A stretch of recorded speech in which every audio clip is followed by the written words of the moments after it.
Яцхан манай өнөөдрийн Арсан залуучуудын холбооноос зохион байгуулж байгаа зөвхөн онлайн хэлэлцүүлэг мань хэлэх бэлэн болоод байна. Манай өнөөдрийн хэлэлцүүлэгт боловсрол шинжилгээ ухааны сайд Гантөмөр сайд оролцож байна.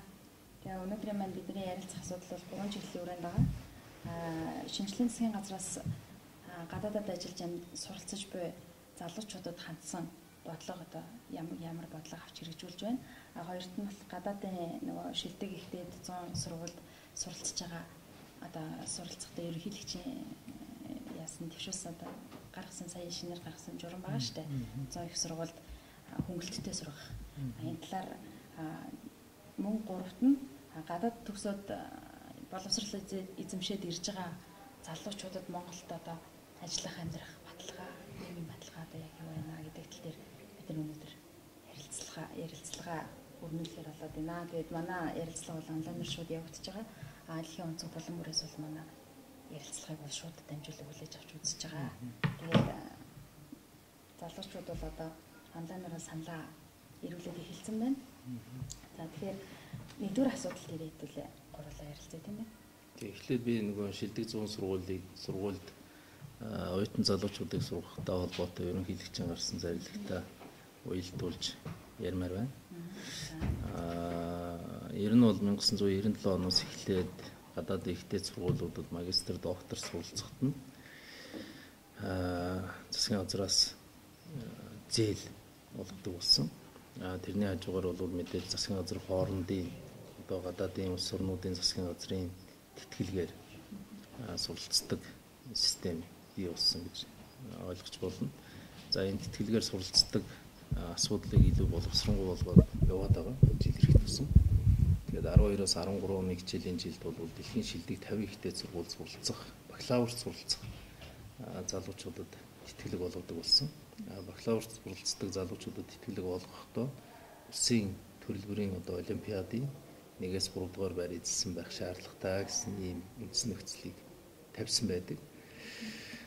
Тэгээд энэ жил ерөнхийлөгч зарилгаа гаргаад шилдэг 50 ихтэй сургууль гişмээ шилдэг 100 сургууль суралцуулах боломжийг нь олгоё гэсэн ийм зарилга гаргасан. Ер нь бол бид нар энэ гадаадад сурж байгаа оюутан залуучуудтай холбоотой сургах асуудалтай холбоотой хэд хэдэн зүйлийг зарчим болгож ажиллаж байгаа. Нэгдүгээрт ил тод байдлыг бий болгохыг зорж байгаа. Тэгээ өнөөдөр хүртэл бол боловсролын одоо системд ойрхон байдаг хүмүүсийг мэдээлэлд ойрхон байдаг хэсэг нь бол энэ засгийн газрын тэтгэлэгт хамрагдаад байдаг. Мэдээлэлээс хол байдаг зайтай байгаа хэсэг бол энэ засгийн газрынхаа тэтгэлэг төрийн сангийн зээлээ ер нь мэддэггүй, ойлгодоггүй. Тэрч хэмжээгээрээ бол явж байгаа хүүхдийн тоо бол хязгаарлагдмал, нөгөө талаас явж байгаа хүмүүс нь бол дандаа тийм мэдээллийн давуу талыг ашигласан байх нь бол элбэг тохиолдод байгаа. Тэр дундаа төрийн байгууллагад ажиллаж исэн хүмүүсийг явуулдаг ийм жишг бол их удаа хугацаанд үргэлжлэлээ л дээ. Тэгээд бид бол эхлээд ил тод болгоё. Залуучуудад оюутнуудад гадаадд сурахыг хүсэж байгаа тэр хэсэгт мэдээллийг нээлттэй болгодог болгоё. Хизээ яаж ямар шалгалт авах гэж байгаа бол 7 хоног зарладаг байсан бол одоо 1 сарын хугацаанд зарладаг болсон тийм ээ.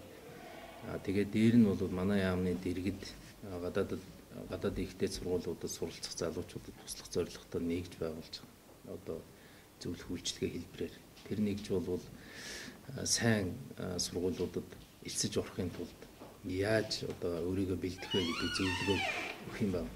Тэгэхгүй бол одоо манай ихтэй сургуулиудад багшилж байгаа магистр цолтой залуучууд ерөн гадаад явах мэдээлэлээс бол ихэнх нь хоцордсон байдаг, мэддэггүй. Яаж хандхаа зарим нь бол мэдэхгүй байх жишээтэй тийм ээ. Тэгэхээр энэ чиглэлээр бол төв байгуулж ажиллана. Төв нь бол өөрөө хизээ боловсролын яам шалгуулалтаа хийх үү, ямар бэлтгэл хангасан байх үү, тухайн гадны ихтэй сургуулиудад яаж одоо өөрийгөө бэлтгэх үү тийм ээ. Тэгээд ямар apply хийх үү, яаж одоо өөрийнхөө эсээг одоо ядаж яаж бичих вэ гэдэг юм уу тийм ээ. Тэгээд энэ чиглэлээр бол залуучуудаа, оюутнуудад дэмжлэг үзүүлж ажиллана. Ер нь бол ил тод байдлыг бол хамгийн одоо эрхэм зорилгоо болгоно гэж нэгдүгээрт ойлгох хэрэгтэй. Хоёрдугаарт бол хүртээмжийн асуудал байна. хүртээмжээ бол бид нар эдийн засгийнхаа өсөлттэй уялдуулаад нэмэгдүүлээд явах хэрэгтэй. Төсөв жишээлбэл 15% 20%-аар нэмэгдлээ гэх юм бол гадаадд сурж байгаа оюутан руу хандсан тэтгэлэг яг тэр хэмжээгээр нэмэгдчихэд тийм ээ. Тэгэхээр бол суралцж байгаа хүүхдийнхээ тоогч гэсэн бид нар нэмэгдүүлээд явах ийм одоо зорилгыг дэвшүүлж байгаа. 3-дугаарт бол мэдээ чанарын асуудал байдаг. Энэ нь бол Монголд улсад одоо хэрэгцээтэй мэрэгчлэр нэн төрөнд одоо шаардлагатай мэрэгчлэр суралцж байгаа залуучуудын хувьд залуучуудад хандсан тэтгэлэг тэр хэсэг рүү хандсан одоо төрийн сангийн зээл бол явдаг шүү дээ. Тэгэхээр зэрэг тэр хэрэгцээтэй мэрэгчлийг бол аль болохоор 5 жилийн дараахыг харж 10 жилийн дараахыг харж төлөвлөх. Магадгүй тэр мэрэгчлийг бол жоохон тэлэх бол зайлшгүй шаардлага бол байна гэж харж байгаа. За дөрөвдүгээрт бол мэдээж чанарыг эрхэмлэж явах хэрэгтэй. Манай залуучууд гадаадд сурна гэхээр одоо болсон болоогүй янз бүрийн сургуульд яваа сураад идэг. Тэгэхээр бид бол энэ өгж байгаа дэмжлэгээ яг энэ 100 их дээд сургууль шилдэг 100 их дээд сургууль дээр төвлөрүүлэх энэ бодлогыг бол баримталж ажиллана. Энтэй уялдуулаад ерөнхийлөгч маань бол 50 биш 100 байвал яасан юм бэ нэгдүгээрт. Хоёрдугаарт бол энэ хэрэгцээтэй мэрэгжилчин өөрөө хязгаарлагдмал байна. Тийм учраас бол шилдэг 20 сургууль суралцах тэр залуучууд руу хандсан тэтгэлгийг бол одоо мэрэгжил харгалзахгүйгээр олгодог байвал яасан олгох ёстой гэдэг ийм одоо зорилго гаргасан байгаа. Энтэй уялдуулаад одоо бид нар шинэ журам боловсруулж байна. Энэ сарда багтаагаад энэ журам маань батлагдана. Эхний 20 сургуульд бол ер нь тэр олимпиадад орсон ороогүй үл хамааран тэгээд мэрэгжил үл хамааран тэтгэлэг авах боломж бүрдэж байгаа. Дараагийн 21-ээс 100 дугаар байрны энэ 80 сургуульд бол одоо яг зарласан мэрэгжлийнхаа дагуу засгийн газраас одоо тэргүүлэх чиглэлийн мэрэгжлүүдийг зарлана. Тэгээд энэ зарласан мэрэгжлийн дагуу залуучуудад боломж олгогдоод явах юм байна. Тий. Энэ чиглэлээрээ бол энээс гадна одоо жишээлбэл Японы засгийн газрын тэтгэлэг, Хятадын засгийн газрын тэтгэлэг, Унгарийн засгийн газрын тэтгэлэг, Польшийн, Америкийн тэгээд дээр нь Английн засгийн газрын тэтгэлэг гэдэг энэ засгийн газрын тэтгэлгийг бас бид илүү дэлгэрэнгүй одоо хүмүүстэй мэдээлэл өгдөг байх шаардлага байгаа. Тэгээд энэ чиглэлээр бол манай төв бол ажилланаа. Тэгээд жил бүрийнхээ эхний хагас жилд бол мэрэгжлүүдэд зарлана. Тэгээд тухайн жилдээ зарласан мэрэгжил тооныхоо дагуу бол одоо дараагийн жил явах тийм ээ. Одоо жишээлбэл энэ жилийнхээ бид бол 6 сарда багтаагаад мэрэгжлээ зарлан тоогоо зарлаад тэр тоо мэрэгжлийнхаа төсвийг нь бол эх оныхоо төсөвт суулгаад батлаад явуулдаг байх. Энэ чиглэлийн ажлуудыг бол бид хийж байгаа. Энэ дэр бас асуултууд орж ирж байна л да. Энэ гадаадын 100 шилдэг ихтэй сургууль сургана гэдэг наа. Тэгээд яг одоо бол ингээд сурж байгаа өөр сургууль сурж байгаа юм байна л да. Өөр сургууль сурж байгаа. Тэгээд энэ тэтгэлэгт хамрагдахын тулд тухайн ихтэй сургууль руу шилжээ орч суралцах боломжтой юу гэж асуусан юм. Мэдээж тэр шилдэг ихтэй сургуулиуд руу шилжиж орох боломж бол байгаа. Тухайн хүүхдээсээ шалтгаална шүү дээ. Тухайн оюутан, тухайн хүн маань одоо өөрийнхөө сургуулиас солиод одоо шилдэг ихтэй сургууль руу шилжиж орох юм бол бид нар тэтгэлэг олгоод явна.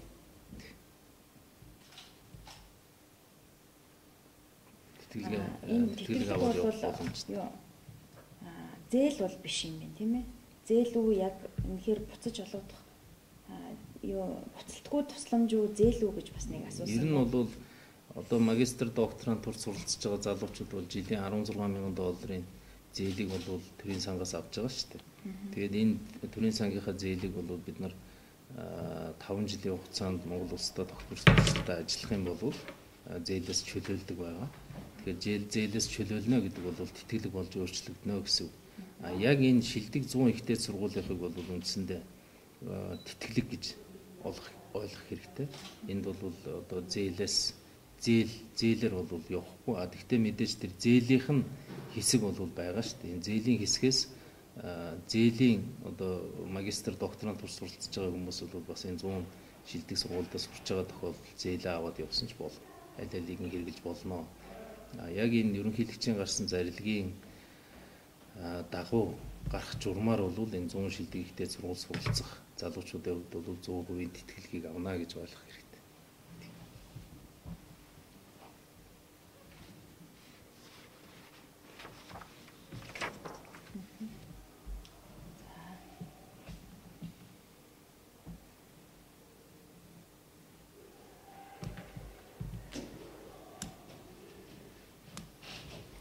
Энэ 21-ээс 100-д багтсан сургуулиудад бол нөгөө эрэлттэй мэрэгчлэр нь тэтгэлэг ингэж олгоно гэдэг байгаа шүү дээ.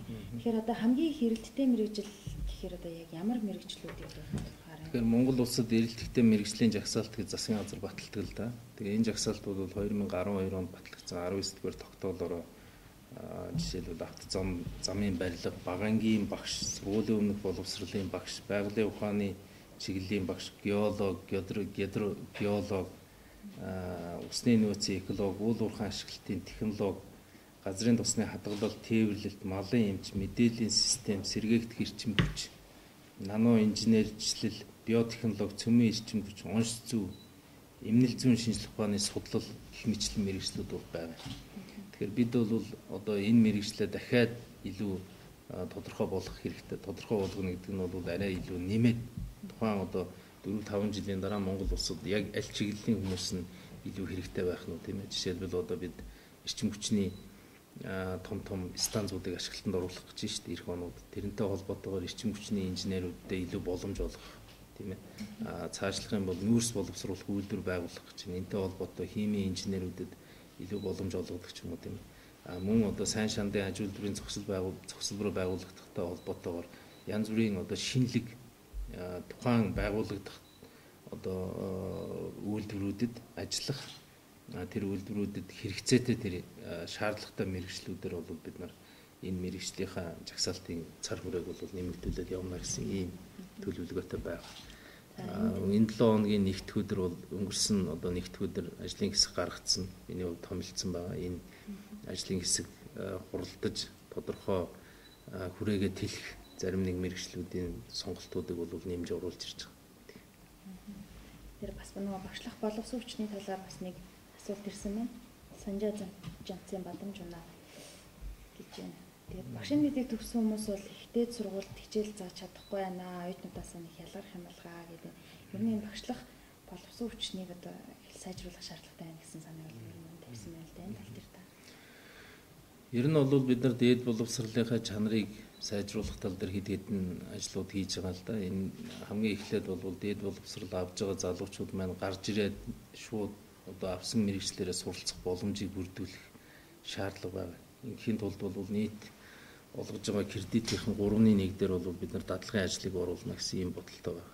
Ийм төлөвлөлттэй байна. Тэгээ энэ 9 сарын 1-ээс эхлээд 9 сарын 1 хүртэл бол манай төрийн өмчтөгтэй сургуулиуд өөрийнхөө хөтөлбөрийг шинжлэх ажлыг бол хийж байгаа. Өнөөдөр хүртэл бол тархиндаа мэдлэгээ хураагаад байсан. Яг бол тэр тархинд хураасан мэдлэг нь бол гарт нь орохгүйгээр тэгээд ажлын байран дээр гараад ирэхээр ихэнх нь гологдоод байгаа байхгүй. Жишээлбэл одоо ихтэй сургуулийн багш гэдэг бол өөрөө асар өндөр түвшний судлаачийг хилээд байгаа юм л да. Байнга судалгаа хийх шаардлага бол шаардлагатай хүн байна. Гэтэл сургалт тэр лекцийн тэр сургалтаараа хэдэн цаг хичээл заав гэдгээрээ цалинждаг учраас ихэнх нь судалгаа хийхгүйгээр хичээлээ заагаа яваад байдаг. Тийм учраас бол бидний дэвшүүлж байгаа бодлого бол багш нараас судалгаа хийлгдэг болгохоор тэхийн тулд бол судалгаанд нь бид нар дүүцүүлсэн грант олгоод явна гэсэн ийм одоо шийдвэрийг гаргаа явуулж байгаа нэгдүгээрт. Хоёрдугаарт бол тухайн сургуулиуд, ихтэй сургуулиуд орлого олох боломж нь өнөөдөр хүртэл хаалттай байсан. Гэтэл ихтэй сургуулиуд дээр бол маш их хэмжээний инновацийн одоо бэлэн төслүүд байж идэг. Дээр нь бол их хэмжээний мэдлэг бол тэнд хуримтлагдсан байж идэг. Янз бүрийн патентууд байж идэг. Тэгэхээр манай ихтэй сургуулиуд бол энэ эдийн засгийнхаа салбарт зөвлөх үйлчилгээ үзүүлэх, өөртөө патент инновацийн төслүүдийг хэрэгжүүлэх. Энэ янз бүрийн хэлбэрийг ашиглаж ихтэй сургууль өөрөө одоо ашиг хуваах, хувь нийлүүлэгчдэд ашиг хуваах биш сургуулийнхаа үйл ажиллагааг хэвээ явуулахын тулд орлого олох эрхийг нь бол бид нар хуулиар олгохын төлөө ажиллаж байна. Тэгээ хуулийн төсөл бол одоо бараг бэлэн болцсон байгаа. Энэ аврын чуулганаар багтахгүй маа гэхэд намрын чуулганаар бол хэлэлцүүлэгдээд батлагдчихна. Ингэсэн тохиолдолд бол их сургуулийн багш нар бол байнгын судалгаа хийдэг бол. Их сургуулийн багш нар судалгаа хийдэг болоод эхлэхээр бол дэлхийн жишгт одоо хүрнэ гэж бид үзэж байгаа нэгдүгээр. За ингээд судалгаа хийгээд эхлэхээр нөгөө талд нь бол тэр сургалт явуулах процесс дээр одоо шинэ аргачлалууд гарч ирнэ. Энэ дээр бол хамгийн түрүүнд миний хэлж байгаа зүйл бол практик дээр сурдаг, семинараар сурдаг, хүн өөрөө сурдаг амтэн шүү дээ. Тэгэхээр хүн өөрөө сурахын тулд оюутнууд зүгээр хуулан бичлэг хийгээ суугаадахаас илүүтэйгээр тэр өөрөө үйлдэлээрээ сурдаг. Жишээлбэл автын инженер бол яг л машин задлаад, ухсраал, тэр эдэнгүүдийг барьж үзээ тийм ээ. Тэн дээр таарсан одоо тэр академик томьёолуудыг яг амьдрал дээр яаж одоо бууж ирээд байгааг харж болдог. Тэр практик дадлага семинар гэдэг зүйлийг бол бид нар төлхөө оруулж ирнэ. А нөгөө талдаа лекцийг бол бид нар ий хэлбэр рүү, цахим хэлбэр рүү шилжүүлнэ гэсэн бодолтой байгаа. Цахим хэлбэр рүү шилжүүлснээр хоёр давуу тал гарч байгаа. Нэг нь бол хүүхдүүд, залуучууд бол гэр орныхоо орчинд, сургуулийн гадуур орчинд тэр багшийнхаа лекцийг байнга уншаад үзээд авах боломжтой болж байгаа. А нөгөө талдаа багш бол өөрөө нэг удаа ярьцсан хичээлээ дахиад давтаад ярихын давтаж орохдоо дахиад өөр шинэ мэдлэг бүтээх тийм ээ. Нөгөө өгж байгаа мэдээлэлээ бодиттой мэдлэг болгохын тулд өөр жишээ авч хэрэгэлдэг ч юм уу тийм ээ. Мөн одоо дахиад агсан төвшний мэдээллийг цуглуулдаг ч юм уу. Яг өнөөдөр хүртэл бол манай багш нарын лекц бол 3 жил, 4 жил, 5 жил огт өөрчлөгдөхгүй шүү дээ. Яг л одоо ордог хичээлээ давтаал ороод идэг. Тэгэхээр энэ давтан ордог энэ байдал бол цаашаа сайжрах шаардлагатай учраас бид нар бол энэ цахим хичээлийн тоог бол эрс нэмэгдүүлэн, контентын тоог нэмэгдүүлэн, ер нь бол мэдээллийн нэгдсэн сантай болно гэж. Дээр нь мэдээллийн нэгдсэн системтэй болно гэж. Боловсролын салбарын одоо мэдээллийн нэгдсэн систем. Энэ систем дотор бол ихтэй сургуулийн e-campus байгуулагдав. E-campus руу орох юм бол ихтэй сургуулиудын тэр өгж байгаа ихтэй сургуулиуд дээр унших хэвээр тэр номнууд цахим хэлбэрээр байж идэг, семинарууд нь байж идэг, магистрийн дипломын ажлууд нь байж идэг, бакалаврын дипломын ажлууд нь байж идэг. Тэгээд дээр нь бол багш нарын тэр лекцүүд нь байж идэг. Ингэсэн тохиолдолд оюутан өөрийнхөө кодынхоо дагуу карт авдаг, код авдаг, тэр кодынхоо дагуу нэвтрээд тухайн сургууль өөрийнхөө сонгосон кредитийнхаа лекцүүдийг хараа явах боломжууд бүрдэж байгаа. Ингэснээр бид бол 2-3 зүйлийн бол хийж болно гэж бодож байгаа. Тэр нэгдүгээрт бол багш өөрөө судлаач болно. Хоёрдугаарт оюутан өөрөө бас судлаач болно. Бидээ суралцах боломж бүрдэнэ. Гуравдугаарт бол оюутнууд зөвхөн ном сонсоод идэг биш. Тэр сонсож байгаа номоо амьдрал дээр олж харах боломжийг бүрдүүлж явна. Тэр олж харсан, хийсэн, ажилласан зүйл нь бол гарт нь орно. Энэ чиглэлээр бол бид нар одоо багшийн дээд сургуулийнхаа энэ жил 100 оюутны дадлага хийлгэлээ шүү дээ. Тэгээд өдөөжих их сургууль бол одоо 1000 оюутан дадлага хийгээ гараа авцсан байж байгаа. Тэгээд дараа жилээс бол ялангуяа багшийн сургуулийн багш нарыг бол 4 жил 4 дадлага гэдэг систем рүү бол бид шилжиж байгаа. Тэгээд багшийн сургуулийн оюутнууд бол яг хийж байгаа дадлага дээр нь бол засгийн газар санхүүжилт хийн. Тэр хийж байгаа санхүүжилтийн хэмжээг бол одоо тухайн жилийнхаа дадлага хийх оюутнуудынхаа тоотоо уялдуулаад цаг тухайд нь батлаа явна. Ирэх жил бол 800 саяас 1 тэрбум төгрөгийн зардал гарахаар байгаа юм. Ер нь бол дээд сургуулийн багш гэдэг бол яг багшлах эрх авахаас гадна эрдэмтэд байдаг л да. Судлаачд байдаг, докторууд байдаг тийм ээ. Тэгэхээр бид манай энэ төрийн өмчтөй их дээд сургуулийн хувьд бол ямар ч байсан хангалттай эрдэмтдийг бол бүрдүүлж чадсан гэж бид үзэж байгаа. Баруунд бол боловсрал олцсон залуучууд бол үнэхээр их байна. Гол нь тэр залуучуудыг судалгаа хийдэг боломжийг нь л өгөх хэрэгтэй. Тэр салбар дундын лабораториудыг байгуулах шаардлагатай болж байгаа. Сургууль дундын лабораторийг байгуулах шаардлагатай болж байгаа. Ингэснээр бол манай багш нарын чанар бол эрс сайжирнаа. Энийн хажуугаар яг өнөөдөр ажиллаа хийж байгаа ихтэй сургуулийн багш нарын хувьд бол арга зүйн дээд курсыг бол ажилуулна. Арга зүйн дээд курс бол боловсролын их сургууль дээр хичээл заана. Их сургуулийн багш нарыг 6000 багшийг энэ сургуультанд хамруулна гэсэн бодолтой байгаа. Ер нь бол 100-аад залуу докторуудыг бол бид нар барууны орнуудад явж сурах төлөвлөгөөтэй байна. Бас энэ дээр ихтэй сургуулийн төгсөгчдийн бас чанарыг мэрэгжлийн үн цэнийг дээшлүүлж байна сайн да. Тэгэхгүй бол одоо сургуулийн сургууль төгссөний үн цэн алга болоод байна шүү дээ гэсэн нэг тийм санал ирсэн. Ер нь бол одоо нэг сургуулаа төгсчүүд дараагаар нь ажлын байр алдахгүй байгаатай холбоотой. Ер нь бол ихтэй сургууль суралцж байгаа залуучуудын хувьд бол төгсөж гараад өөрийнхөө сурсан зүйлээ ашиглаад амьдрах бол бүрэн боломжтой. Ер нь манайхан бол аль нэг компанид орно, эсвэл төрийн албанд орно гэж эхэлж одоо сургуульд орохдоо шийдсэн байдгаа болох хэрэгтэй. Аль болохоор сурсан зүйлээ ашиглаад би амьдрна. Өөрө компани байгуулж болно, аж ахуй байгуул эрхэлж болно. Найзуудтайгаа нийлээс шинэ одоо төсөл хэрэгжүүлж болно тийм ээ. Ихтэй сургуульд болж байгаа мэрэгжил тийм зорилго тавих юм бол мэрэгжлээ гартаа оруулна. Одоо бол би түрүүн хэллээ шүү дээ. Ерэн шалгалтанд л бэлддэг сургалт яваад байна шүү дээ. Нэгдүгээрт.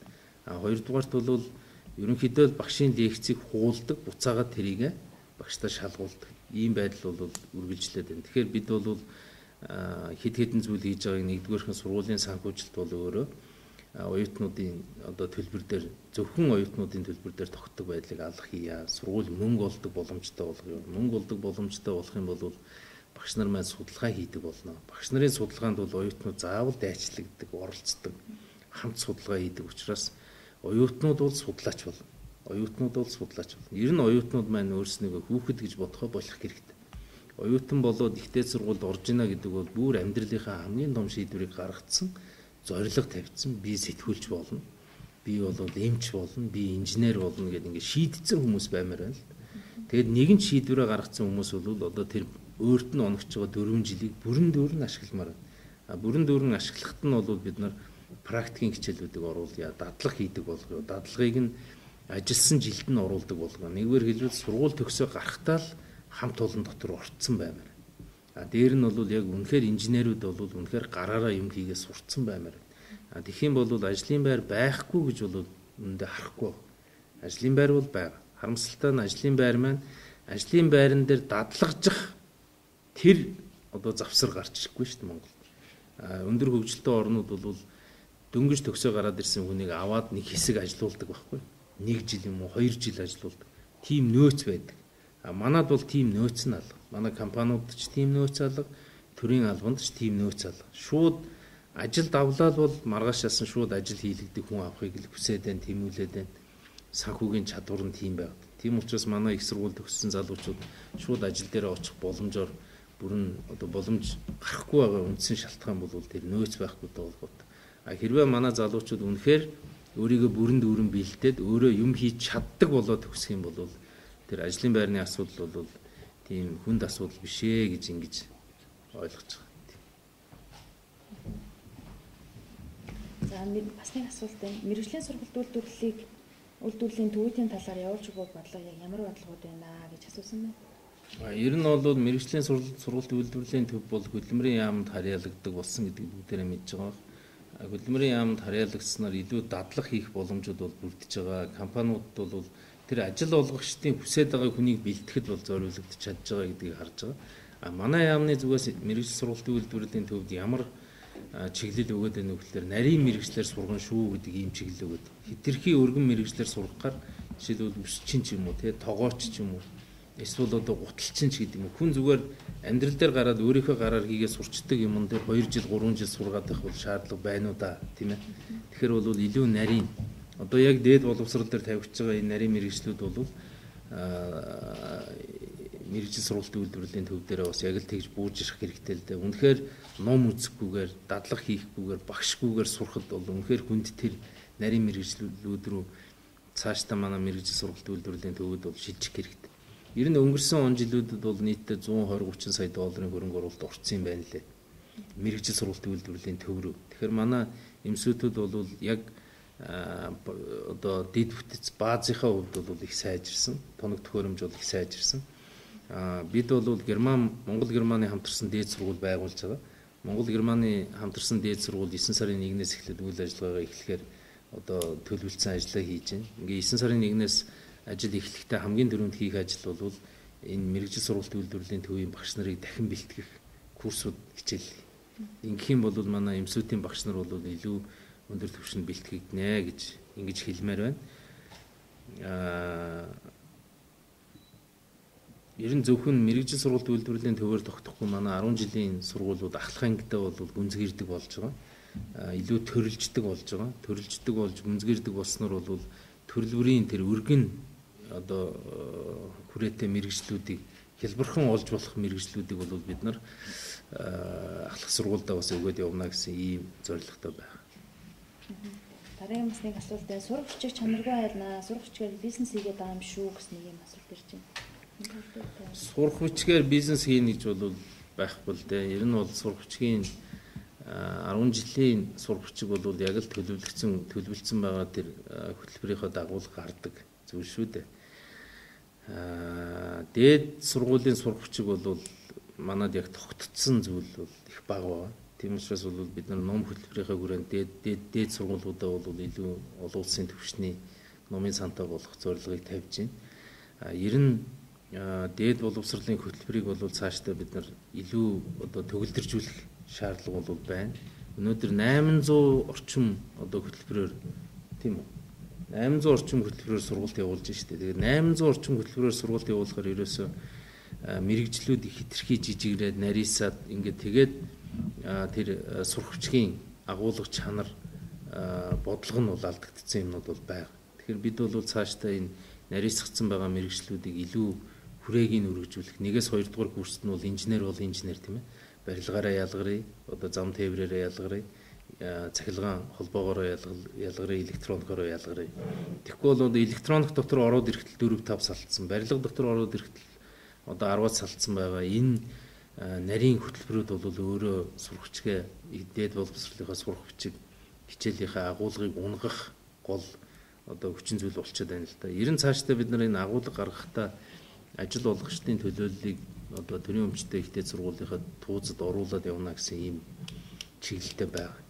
Ингэх юм бол ажил олгогчид яг ямар хүн хүсэж байна вэ гэдэг тэр чадварыг ямар чадвартай хүнийг хүсэж байна вэ гэдэг зүйлээ өгнө. Ингээд өгөх юм бол их сургуулиуд маань өөрийнхөө хөтөлбөрийг гаргахдаа тэр онцлогтой тухайн одоо компаниуд зах зээл дээр гаргаж байгаа хүн чинь ямар чадвартай байх вэ гэдэг дээрээ суурилсан шинэ хөтөлбөрүүд бол гарах болов уу гэж бид харж байгаа.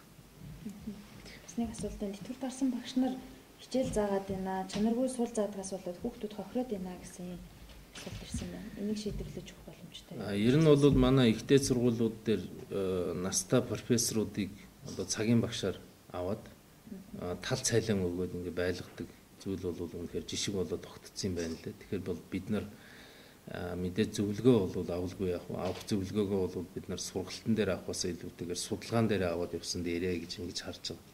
Ихтэй сургуулиуд дээр профессорын багууд байгуулагдана. Энэ профессорын багууд хажуудаа зөвлөгтэй байж болно. Нэгээр хэлбэл манай туршлагатай хүмүүс бол илүү судалгаа талаа бариад явбал яасан юм бэ тийм ээ. Тэгэхгүй бол одоо жишээлбэл багшийн дээд сургууль гихтэл 40 гаруй одоо тэтгэвртэй гарцсан докторууд өөрөө тасалгаатай хичээлийн цаг авчаа сууж байгаа байхгүй. Яг хөдөөж их сургуульч ялгаа байхгүй. Ер нь бол энэ байдлыг цаашдаа бид тэр профессорын баг руу н оруулъя. Тэр баг дотроо зөвлөгөөгөө өгөх, тэр баг дотроо судалгааныхаа тэр туршлагыг бол илүү нэвтрүүлгээ гэж ингэж ойлгож байгаа. Тийм учраас бол одоо тэр сургалтын цагууд бол эрс багаснаа гэж ойлгох хэрэгтэй. За, Кембрижийн сургалттай 3 сургууль байгаа.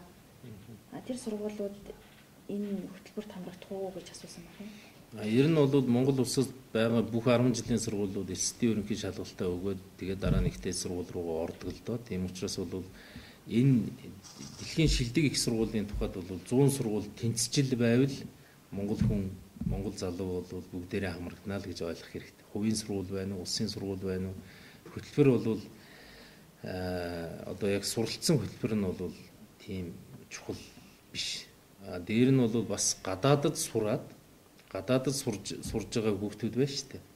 Тэр гадаадд сурж байгаа хүүхдүүд сургуулаа төгсөөд энэ шилдэг зур руу орох юм бол бид бас тэтгэлэг өгөөд явнаа. Тийм учраас бол ер нь бүхэл залуучуудад боломж бол нээгдэж байгаа гэж ойлгох хэрэгтэй. Мөсийн багш нар боловсролын салбарын ажилчид мөн үү гэж асуусан байна. Мөн байлгүй яах вэ? Ер нь Монгол улсын их сургууль байна уу? Ер нь хаанхын хүмүүс бол бүгдээрээ бол сургуулийн байгууллагад ажиллаж байгаа хүмүүс бүгд боловсролын салбарын хүмүүс мөн. Хувийн сургуульд ажиллаж байгаа хүмүүс ч ялгаагүй боловсролын салбарын хүмүүс мөн гэж ойлгох хэрэгтэй. За энэ бас нэг парк шинжилгээний асуудал ирж байгаа шин. Сурагчдын ширээ партыг авахтаа эжилж хэрэгэлсэн сургуулийн 20-оос доошгүй багш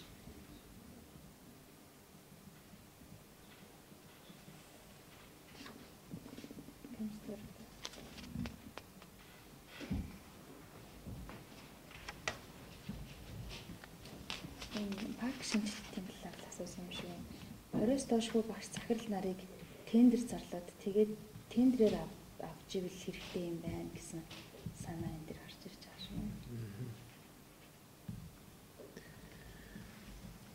Гадаадд байгаа бага насны хүүхдүүдэд дэмжлэг хэрэгтэй байна гинэ. Ер нь бол гадаад байгаа бага насны хүүхдүүд бол тэндээ гадны сургууль сурахын хажуугаар монгол хэлээр сурах зайлшгүй шаардлага байгаа. Тийм учраас эцэг эхчүүд нь санаачлахаараа дээр нь санаачлахтаа монгол хүмүүсийн одоо тус дэмээр монгол хэлээр сурдаг, монголоор ярьж сурдаг, бичиж сурдаг тийм ээ. Бодож сэтгэн бодож сурдаг тэр боломжийг бүрдүүлэхийн тулд ажиллаж байгаа хүмүүс зөндөө байна. Тэгээ бидний хувьд бол энэ жилийн сургагчгийн сургагчиг одоо бага дунд сургуулийнхаа сургагчгийг хэвлэхэд бол илүү гарсан зардлууд бол зөндөө байна.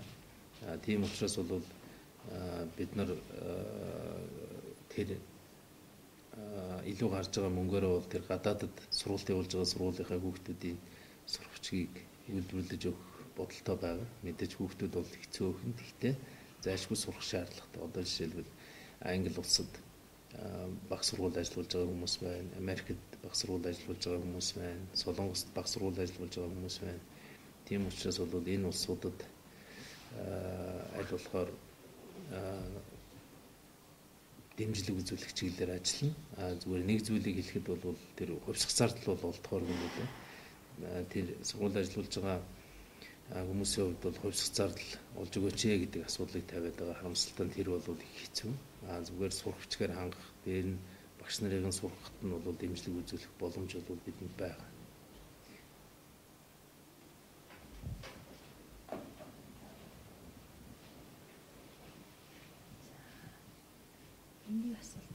Хувийн дээд сургуулиудад ажиллаж байгаа багш нарт өндөр шаардлага тавиач гэж байна. Ер нь бол сургуулиуд өөрөө хариуцлага хүлээж байгаа гэдгийг бол бүгдээрээ ойлгох хэрэгтэй. Ер нь сургууль сурж байгаа хүн ч гэсэн өөрөө хариуцлага хүлээх хэрэгтэй. Энийг бол хаана ойлгодог баймаар. Хувийн сургуулийг сонгоод орж байгаа бол та өөрөө шийдвэр гаргаад орж ийна гэдгээ мартаж болохгүй. Тэнд ямар багш ажиллаж байна? Ямар орчин байна, тийм ээ? Тэр болгонтой танилцчээ сургуулаа сонгох хэрэгтэй шүү дээ. Сургууль мөнгө төлж гинэ гэдэг бол чамайг сургана, чамайг төгсгөнө гэсэн баталгаа бол ерөөсөө биш. Ер нь бол манай 18 хүрсэн залуучууд бол илүү ухамсартайгаар, илүү өөрөө ачаалал авч, илүү өөрөө шийдвэр гаргаж явмаар байна тийм ээ. Тэгээд тэрний өмнөөс их олон хүн санаа тавьдаг, олон хүн санаа зовдөг, нөгөөдөл нь бол хүүхэд шиг байдаг бол баймааргүй байгаамаа. Тэгэхээр бид нар бол багш нарыг нэг үрчлэн шүүгээл, нэг үрчлэн багшийн араас мөрдөөд авах боломж бол бидэнд ерөөсөө байхчгүй. Тэгэхээр бол үндсэндээ ихтэй сургуульд ажиллаж байгаа хүмүүс бол тэр авдаг цол зэрэгээл авцсан байх хэрэгтэй. Судалгаа хийдэг байх нь л бидний хувьд бол маш чухал болоод. Тэрнээс цааш харилцааг бол оюутны зөвлөлүүд байж байгаа, оюутнууд байж байгаа, эцэг эхчүүд нь ч гэсэн сургууль дээр нь очдог байх хэрэгтэй. Харилцан ярилцдаг байх хэрэгтэй. Тэгэхгүй бол бид бол одоо хяналт тавьснаар одоо шалгаснаар юм бол сайжрахгүй. Энийг бол хаана ойлгох хэрэгтэй. За бор зүрхээрээ гадаадд сургуулсан бол төлбөр туслах. Ер нь хоёр чиглэл байгаа шүү дээ. Магистр, докторт явж байгаа хүмүүст бол зээл байгаа. Тийм учраас бол энэ зээлэнд хамрагдах боломж бол хэрвээ манай саяны миний хэлдэг тэргүүлэх эрэлттэй мэрэгжил дотор одоо хамаарагдж байгаа бол ороод явж болно. Энэ бол нээлттэй байна. Нөгөө талдаа бол энэ шилдэг зур руу орох юм бол энэ шилдэг зур руу явуулах чинь бид шалгалт авахгүй шүү дээ. Энийг бол бүгдээрээ мэдж байгаа байх гэж бодож байна. Сургуульдаа өөрөө тэнцэх хэрэгтэй. Сургуулиасаа орсон гэсэн эрхийн бичгээ авах хэрэгтэй. Дээр нь сургалтын төлбөр амжиргааны зардлынхаа нэхэмжлэлийг авах хэрэгтэй, тийм ээ. Тэгээ энэ болгон шийдэгдэх юм бол бид нар одоо энийг ч ялгалгүйгээр хүн болгонд боломжийг нь олгоод явнаа гэсэн ийм бодолтой, ийм төлөвлөгөөтэй байна. Сурагчийн ширээ партиг авахлаа эдэлж хэрэглэх сургуулийнх нь 20-с доошгүй багш захирал нарыг нь оруулж тендерийн комиссд нь оруулаад загвар чанарыг нь үзүүлж байгаад авахгүй бол өмнөх жилүүдийн тавилгууд хэцүүхэн байна шүү. Энэ бол их зөв. Ер нь бол нийт авж байгаа тавилганыхаа худалдаа авалтан дээр бол бид нар аль болохоор яг сургууль дээр ажилладаг багш нараа захирлуудаа урьж оролцуулах бол шаардлага байна. Судлаачдыг дэмжих тал дээр ямар бодлого байна гэж байна. Тэгэхээр дэмжих бодлого бол одоо бид нар эрдэмтдийн ажлыг урамшуулах тогтолцоог бий болгох гэж байна. Инхийн тулд харин ямар ажлыг урамшуулах юм бэ гэхлээр олон улсын одоо сэтгүүл мэдээллийн хэрэгсэл дээр өөрийнхөө одоо хийсэн судалгаагаа нийтлж чадсан тийм ээ. Ийм одоо хэмжүүрээр бид нар бол яг тэр олон улсынхын жишгт нийцсэн үнэлгээгээр грант олгоод явна гэсэн ийм төлөвлөгөөтэй байна. Нөгөө талдаа хийсэн олон улсын төвчнийхөө судалгааг амьдрал дээр бизнесийн эргэлтэнд оруулахад нь бол бид нар инновацийн хуулийнхаа дагуу санхүүжилт олгодог, ихтэй сургуультай нь хамтруулдаг. Тэр ихтэй сургууль дээр гарч байгаа стартап компанийнхаа хөв эзэмшдэг байх тэр боломжуудыг бас бүрдүүлээд явна гэж ойлгож байгаа. Эцэгчүүд нь сургуулийн засварын мөнгийг гаргаад ахын зөв үү? Тэгээ ер нь бол сургалтын засварыг бол бид нар яам төлөвлөснийхаа дагуу хийж байгаа шүү дээ. Тэн дээр нэмээд жижиг сажиг ангийн засвар энэ төрөө бол эцгийнхээ зөвлөл одоо хуралдаад цуглараад хамтраад хийж байгаа ажлыг бол бид нар үүсэх арга байхгүй л дээ. Шилдэг зүүн Солонгосоос ямар сургууль ордог вэ? Жагсаалтыг хаанаас авах вэ гэж? Жагсаалт бол Солонгосоос шилдэг зүүд Кайст байна. Кайст байгаа байж магадгүй. Ер нь бол жил болгон өөрчлөгддөг. Бид нар бол 2-3 жилийн баримжаатаагаар Thomson Reuters-ийн жагсаалт гэж байгаа. Тэр жагсаалтан дээрээс бол бид нар та бүхэн бол шилдэг зүүн олж болно. Британи улсын Times сэтгүүлээс нийтэлдэг энэ жагсаалт байгаа. Ер нь энэ жагсаалтыг олж харах дээр нь тэр сургуулиуд руугаа яаж хандах уу гэдэг энэ зүйлсийг бол манай яамны вебсайтнаас бол ороод харж болно. Мобилийн босго оноог өндөр болгох боломжтой юу гэсэн? Монгол улсын боловсролын их сургуулийн хувьд бол бид нар 750-аас дээш оноо авсан хүүхдүүд орох юм бол бүгдээрнгийнх нь төлбөрийг одоо 100% тэтгэлгээр сургана. Нэггээр хэлбэл үнэгүй сургана гэж ойлгох хэрэгтэй.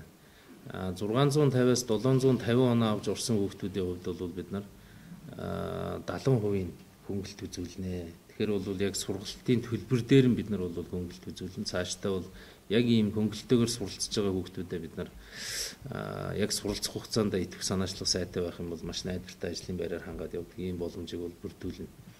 Тэгээд цаашдаа бол мэдээж энэ суур оноо бол дээшээ өсөд явна. Энэ жилийн хувьд бол бид нар суур оноогоо ер нь ихтэй сургуулиудынхаа суур оноог бол айхтар хөдөлгөөгүй. Яагаад гэвэл манай оюутан залуучууд бас бэлтгэл хийх хэрэгтэй. Ямар оноог суурлж явах юм бэ гэдгээ ядаж хичээлийн шинэ жил эхлэхээс өмнө мэдсэн байх хэрэгтэй. Тийм учраас бол бид нар эх жилийнхаа суур оноог бол одоо 9 сараас эхлээд зарлчнаа. Тэрэндээ залуучууд маань бэлдээрээ. Тэгэхгүй бол энэ жил бид нар 400 оноог гинт 500 болгочих юм бол сургууль суралцах тэр элсэж чадах хүмүүс бол их цөөхөн болно. Тэгтээ нэг зүйлийг одоо сайн анзаарч ойлгох хэрэгтэй. Тэрний үг гэхэлээ жишээлбэл ангаахын эрүүл мэндийн одоо төрийн өмчтэй сургуулийнхын суур оноо 650 байгаа бол бусад сургуулиуд бас яг адилхан тийм суур оноотой болно. Нэггээр хэлбэл тухайн мэрэгжилээр гарч ирэх суур оноо бусад хувийн сургууль, улсын сургуульгүй жишг болж явахгүй бол болохгүй гэдгийг бол бас хэлэх хэрэгтэй. За ихтэй сургуулийн сурах орчин сайжруулах талаар ямар бодлого баримталж байна вэ? Бодлого төсөл байгаа юу? Тийм сурах орчин сайжруулах чиглэлээр бол эхний ээлжинд сургуулиудаа бид нар Wi-Fi орчинтой болгож энэ мэдээллийн технологиг одоо бүрэн дүүрэн ашиглаж болохоор тийм ээ хүүхдүүдэд компьютер ашиглаж сурахаар тэр орчныг хамгийн түрүүнд бүрдүүлж нэгдүгээр. Хоёрдугаарт бол сургууль нь өөрөө мөнгө олж болдог болохоор одоо жишээлбэл 40 тэрбум төгрөгийн зарлагтай сургууль байлаа гэхэд энэ 95% нь сургалтын төлбөрөөс бүрэн бүрдээд шүү дээ. Тийм учраас бол бид нар цаашдаа бол ядаж 50% сургалтын төлбөрөөс бүрддэг 50% сургууль өөрөө олж чаддаг баймаар байна л да. Ийм ажлыг одоо төрийн өмчтэй ихтэй сургуулиудаас эхлээд бид нар зохион байгуулад явна. Жишээлбэл хөдөө аж ахуйн их сургууль бол одоо хөдөө аж ахуйн яамнаас хийж байгаа ажил руу оролцсноор жилд 3-5 тэрбум төгрөгийн орлого бол олоо яваад бүрэн боломж байна. Монгол Улсын их сургууль бол зөвхөн одоо Монгол банкны судалгаа, Монгол банкны одоо эдийн засгийн төрөл бүрийн одоо зөвлөх үйлчилгээг авч ашигласнаар жилд 3-4 тэрбум төгрөг болох боломж байна. Манай шинжлэх ухааны технологийн их сургууль бол одоо оюутлогоо ч юм уу томоохон уул уурхайн төслүүд, томоохон эрдэс баялагын төслүүд дээр зөвлөх үйлчилгээ үзүүлээд явах юм бол бас л жилд 10-аас 15 тэрбум төгрөг болох боломжууд бол ингээд бүрэн байж. Одоо манай шинжлэх ухааны технологийн их сургуулийн дэргэд ийм пад өгсөрдөг төсөл хэрэгжиж байгаа. Энэ пад өгсөрдөг төслийн хүрээнд дэлгэхэд оюутид 10,000 файд бол өсөрцөн байж идэг. Тэгээ энийгээ борлуулаад явах юм бол жилд ялгаагүй 2-3 тэрбум төгрөг болох боломжтой. Мөн одоо шинжилгээ ухааны технологийн их сургуулийн дэргэд бол одоо Канад технологийн орон сууц барих компани байгуулагдана. Тэгээ энэ компани бол жилийнхээ борлуулалтаар сургуулиа санхүүжүүлээд явах боломжтой. Гэх мэтлэн бэлэн төслүүд бол бэлэн мөнгө олох боломжууд байна. Энэ боломжуудыг л ашиглах хэрэгтэй. Өнөөдөр хүртэл бол ер нь эдийн засгийн салбарт манай ихтэй сургууль дээр багшилдаг багш нарын оролцоо их шүү дээ. Ямар асуудал байсан бэ гэхээр нэг нэгээрээ явж оролцдог. Нэг нэгээрээ оролцохоор хэтэрхий багаар үнэлэгддэг, тийм ээ.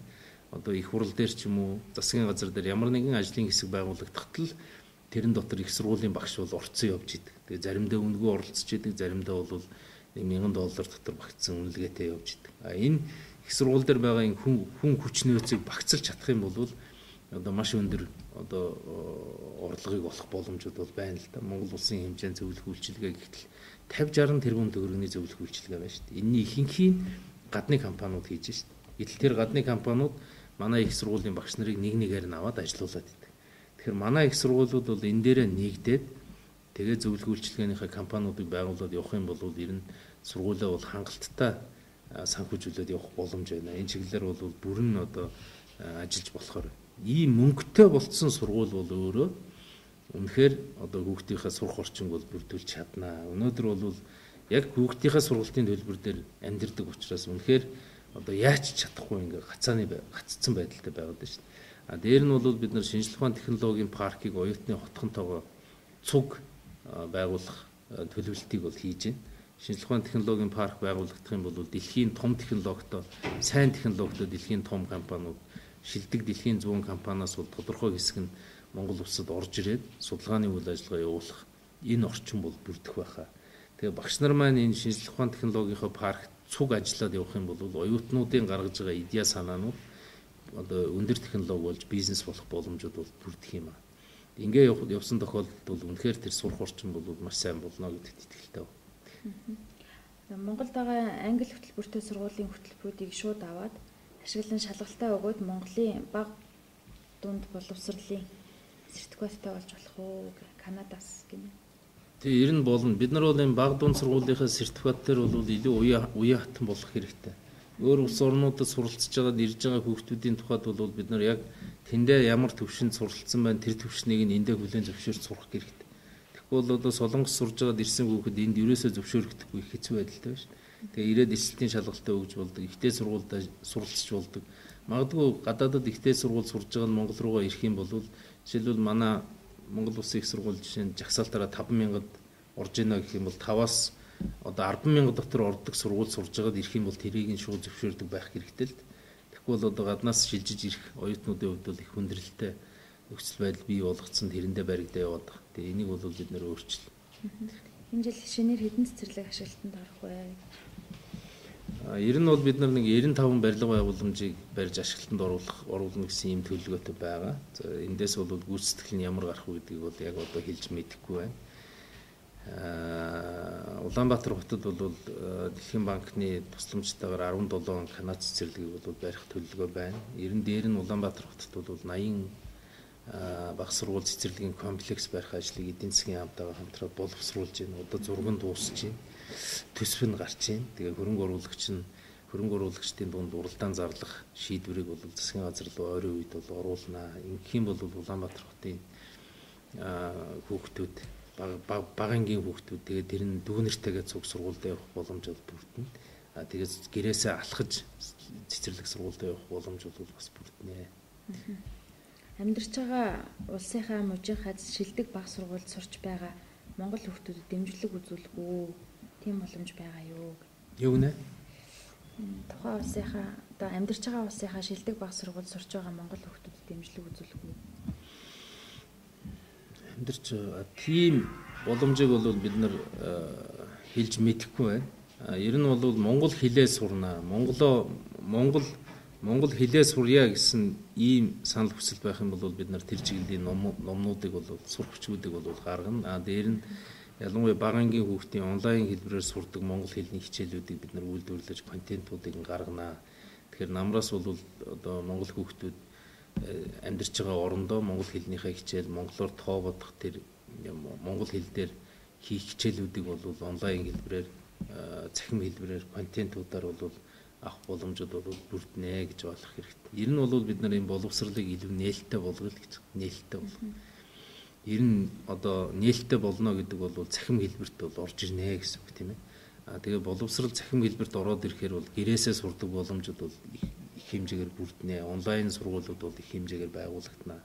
Тэгээ энэ чиглэл рүү цаашдаа авч явахгүй бол олон улсын түвшнээс бол байнга хоцорсон ийм нөхцөл байдалтай байхаар байна. Тэгэхээр одоо орчин үеийн хүүхдүүд бол компьютерийн хэрэглэгээг үнэхээр сайн сурсан байна шүү дээ. Тэгэхээр орчин үеийнхээ энэ цаг үед нь нийцсэн сургалтын хэрэглэгдэхүүнүүдийг бид нар ашиглаад явах шаардлага байна. Цэцэрлэгийн ажлын цаг өглөө 8-аас орой 17 цаг хүртэл байдаг. Тэгтэл эцэг эхчүүдийн цаг өглөө ажлын цаг өглөө 7-оос орой 19 цаг хүртэл байдаг. Тэгэд энэ тал дээр зохицуулалт арга хэмжээ авах боломжтой юу гэсэн. Ер нь бол амьдрал өөрөө тэр цагийг зохицуулаад явж ирсэн байхаа гэж бодож байгаа. Ер нь бид нар бол цэцэрлэгийн багш нарын хувьд бол туслах багшийг нэмэгдүүлэх бодлого барьж байгаа. Туслах багшийг нэмэгдүүлэх бодлого барьж байгаа нэгдүгээрт, хоёрдугаарт бол цэцэрлэгийн багшийг бол нэгж хичээлийн одоо тайлан бичдэг байдал, конспект бичдэг байдлыг бол бүрэн арилгаж байгаа. Нэгдүгээр хэлбэл цэцэрлэгийн багш бол одоо танийхаар бол 7 цаг хүртэл сургууль дээр цэцэрлэг дээр байчаад гэртээ хараад дахиад нөгөө хүүхдээ яаж хичээл орсон конспектоо бичсээр байгаад ингээд 10-11 хүртэл ажилдаг байхгүй. Гэр орноо орхиод ажиллаж байгаа шүү дээ. Тэгэхээр энэ хүмүүсийн ажиллах орчныг бид нар зөв болгоод явах юм бол энэ асуудлыг шийдэж болно.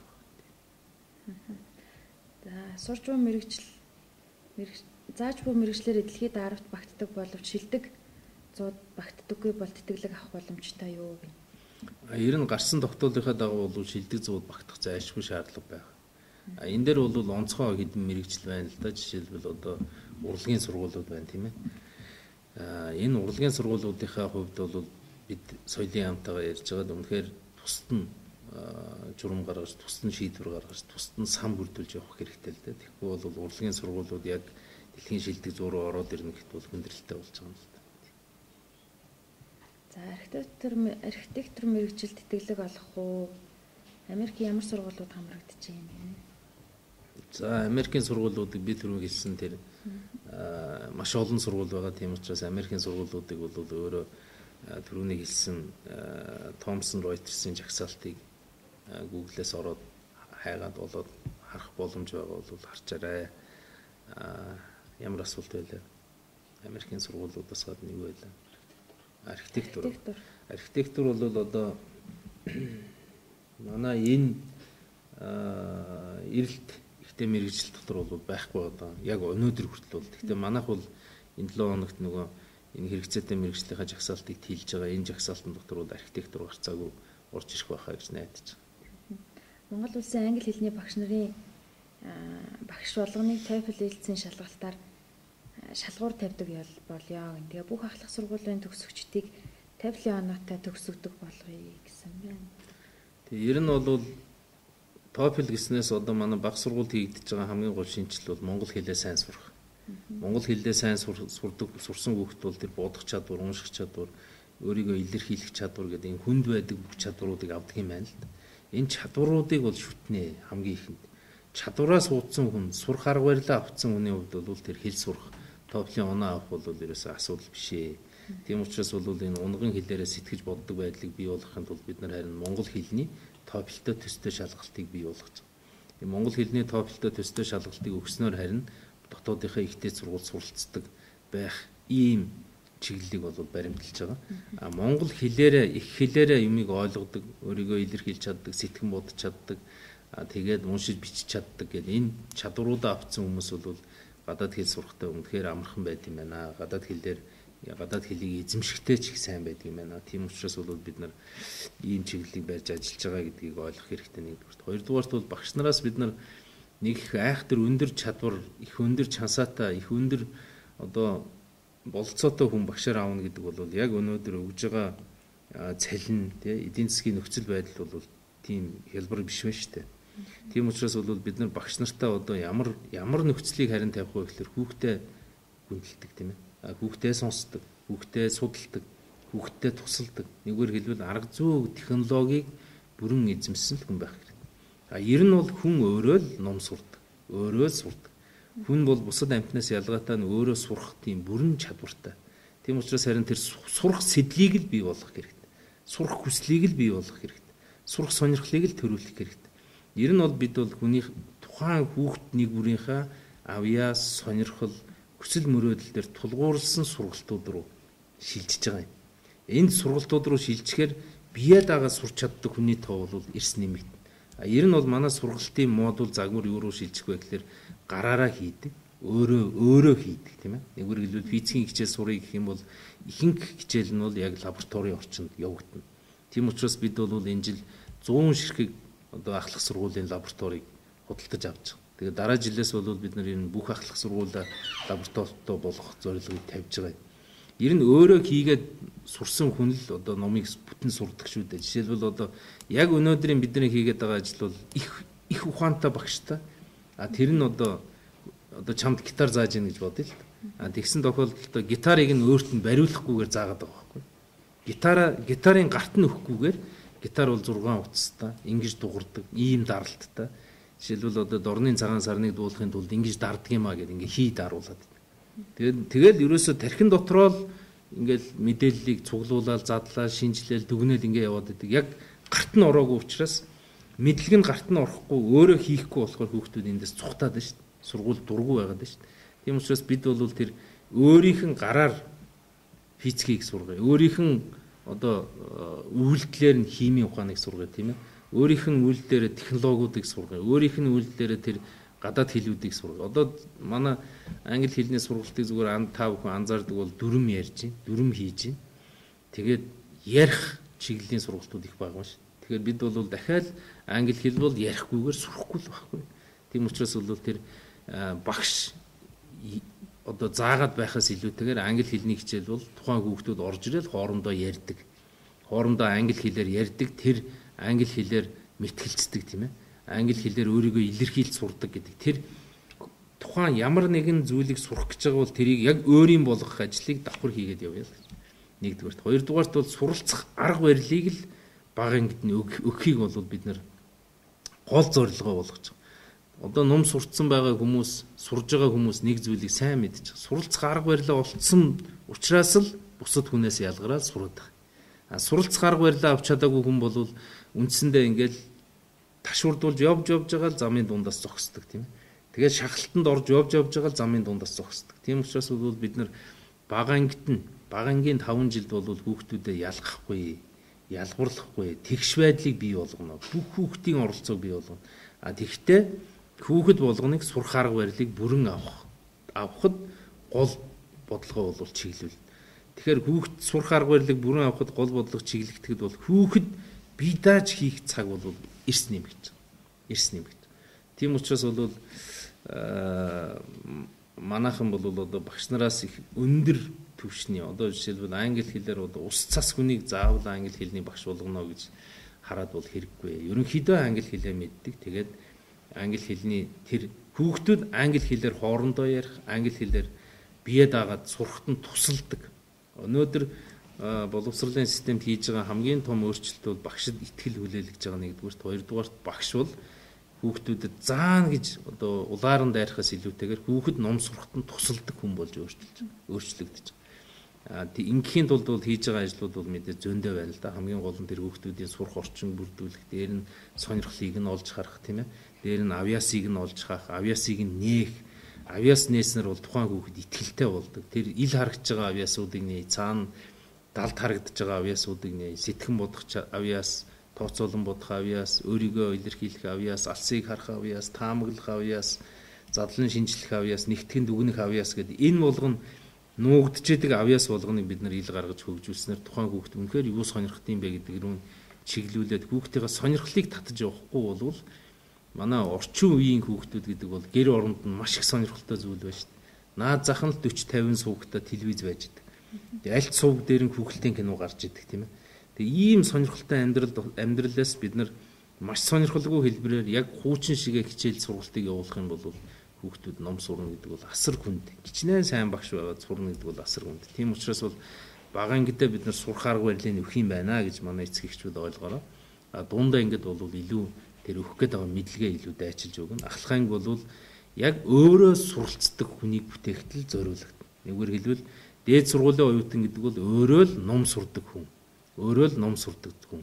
Тийм учраас бол тэр яг өөрөө ном сурдаг тэр судлаачийг бэлтгэхэд ахлах анги зориулагдана. Тэгэхгүй бол өнөөдөр хүртэл ахлах ангид нь яг хүүхчиг байлгаж байгаа л их сургууль руу оруулахаар л манай их сургуулийн багш нар тэр хүүхдтэй зуурална гэдэг бол манай эрдэмтдийн хийж чадах ажил бас биш л дээ. Хэцүү.